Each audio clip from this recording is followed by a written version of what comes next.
Hello सभी को नमस्कार। स्वागत है मेरे यूट्यूब चैनल मायरा ब्लॉग्स पे। तो आज का जो हमारा टॉपिक होगा वो होगा भारतेंदु हरिश्चंद्र जी के मुकरियाँ। तो बहुत कोई सोच रहे होंगे कि मुकरियाँ क्या है, मतलब बहुत कन्फ्यूजन हो रहा होगा टॉपिक को लेके, और आपको कहीं पे यूट्यूब पे एक प्रॉपर वीडियो नहीं मिल रहा होगा, जो कि मेरे साथ भी प्रॉब्लम हुआ था मेरे टाइम पे। तो वो चीज़ को हम फेस करते हुए एक वीडियो लेकर आए ताकि आप अच्छे से इस वीडियो में बिल्कुल समझ जाए। तो आपको वीडियो एंड तक देखना है और पूरा अच्छे से समझना है। तो पहले तो जानिए मुकरिया। जैसे कि मुहावरे होते हैं, उसी तरह मुकरियाँ भी होता है, जिसमें कुछ दो चार लाइन बातें होती है जिससे एक तरह से ताना भी मारा जाता है, या उस पंक्ति से कुछ बड़ी बातें कही जाती। छोटा पंक्ति होता है लेकिन उसका व्याख्या बहुत बड़ा निकलता है, जिसमें कुछ अर्थ होता है। तो उसी तरह मुकरियाँ होती है, ठीक है।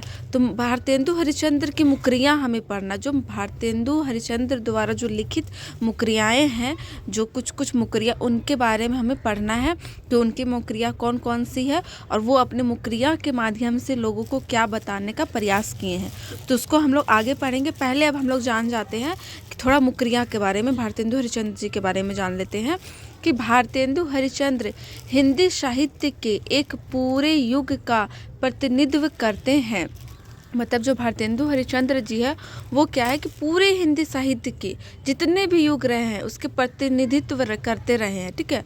उनमें वो योगदान निभाते रहे। जब वो आए उसके बाद वो चले भी गए, लेकिन उनके जो कई बातें, जो उनकी सिखाई बातें थी, उस पर लोग चले, उनका नियम का पालन भी किए, जिससे हिंदी साहित्य को आगे बढ़ने में बहुत सहयोग मिला, ठीक है। जिसे साहित्य में भारतेंदु युग के नाम से जाना जाता है। और जिसे साहित्य में क्या होता है कि भारतेंदु युग के नाम से जाना जाता है।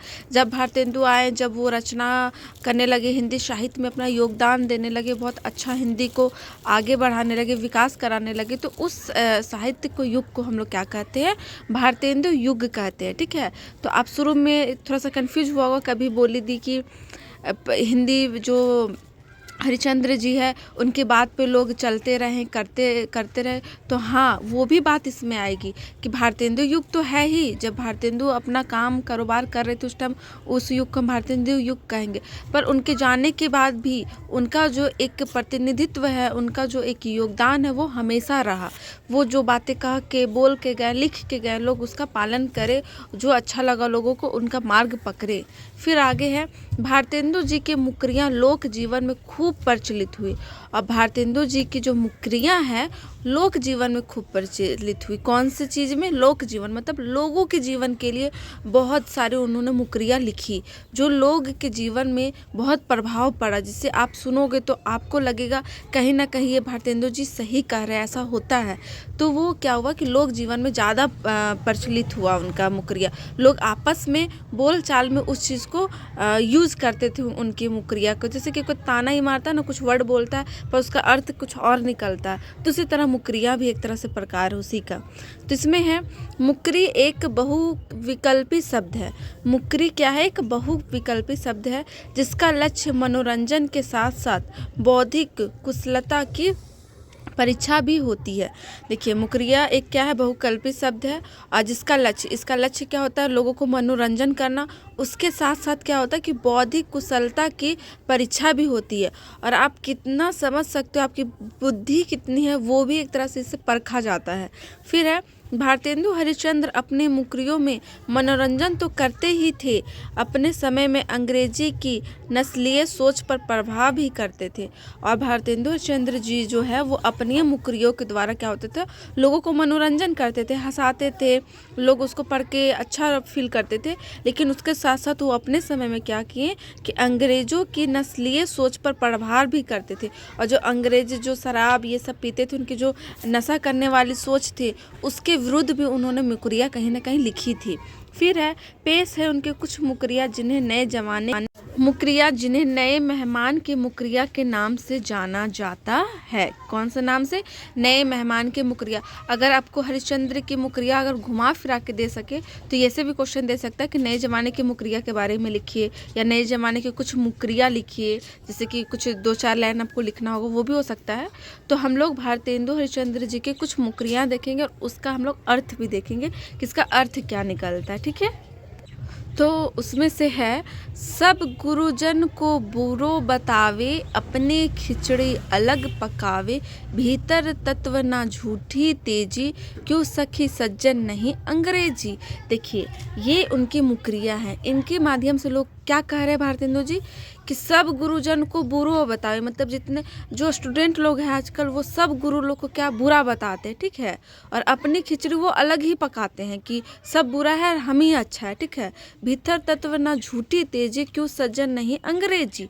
मतलब कि जो आजकल थोड़े पढ़ लिख लेते हैं बच्चे, खुद को अपने आप जो होता है ना, जिसके पास कहावत है, अलगत गगरी छलकत जाए, मतलब कि जिसके पास आधा शिक्षा होता है वो ज़्यादा छलकता है। तो उसी तरह कुछ स्टूडेंट होते हैं, या स्टूडेंट ले सकते हैं, या कुछ भी जो उससे बड़े जिसको गुरु मान रहा है, तो गुरु को ही कहीं ना कहीं कुछ दिनों बाद वो गलत मानने लगता है, ठीक है। और अपना खिचड़ी खुद ही पकाने लगता है।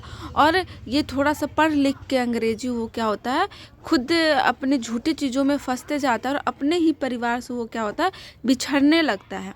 तो ये आजकल का जो ज़माना चल रहा है उस पे ये भारतेंदु हरिश्चंद्र जी ये मुकरिया लिखी कि सब गुरुजन को क्या बुरा बताता है, खुद अपनी खिचड़ी को पकाता है, भीतर तत्व ना झूठी तेजी, मतलब तेजी से झूठ अंदर ही अंदर झूठ के पढ़ावे पे, झूठ के शैली पे वो फंसते जाता है।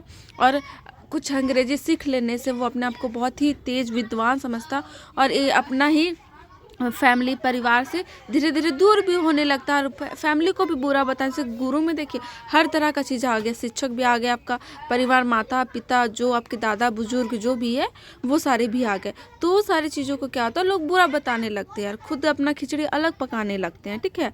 और झूठ बोली में वो फंसने लगते हैं और अपने आप को बड़ा समझने लगते हैं। तो ये मुकरिया का ये अर्थ था। अब हम लोग देखेंगे दूसरा मुकरिया, तीन बुलावे तेरा आवे, निज निज बिपता रोई सुनावे, आंखों फूटे भरा ना पेट, क्यों सखी सज्जन नहीं ग्रेजुएट।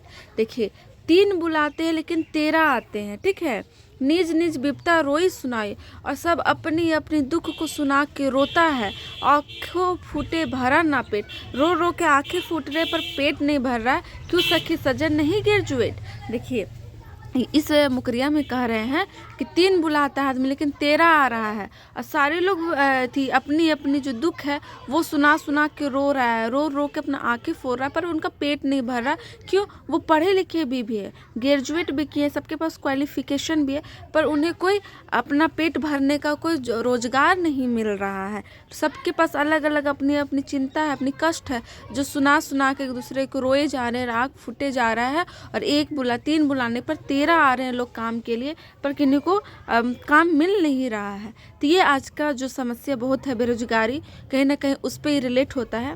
तो ये था दूसरा मुकरिया। तो इस तरह महात्मा गांधी जी के भारतेंदु हरिश्चंद्र जी के और भी मुकरियाँ हैं। तो मैं यहाँ पे 2 मुकरिया को बताना जायज़ समझती हूँ। और भी मुकरिया आप पढ़ोगे तो आपको बहुत सारी चीज़ें समझ में आ जाएगी। मैं वीडियो को ज़्यादा लंबा नहीं करूँगी। तो यहाँ पे देखिए, मुकरिया मतलब आप लोग समझ गए हैं कि मुकरिया वो है जिसमें 2-4 लाइन बातों से बहुत बड़ी व्याख्या निकलती है। जैसे मुहावरा होती है उसी तरह मुकरिया भी होती है, कहीं ना कहीं कहावत टाइप्स में, जिसको हम अर्थ निकाल सकते हैं। तो उसी तरह भारतेंदु हरिश्चंद्र जी के मुकरिया से लोगों को प्रभाव पड़ता है, शिक्षा के तरफ या परिवार के तरफ या अंग्रेज़ों के विरोध के तरफ, हर तरह से उन्होंने मुकरिया लिखी है, रचना की है। तो ये था भारतेंदु जी की मुकरिया। आई होप आप लोगों को जो एक वीडियो चाहिए था प्रॉपर वो मिल चुका है इस वीडियो से।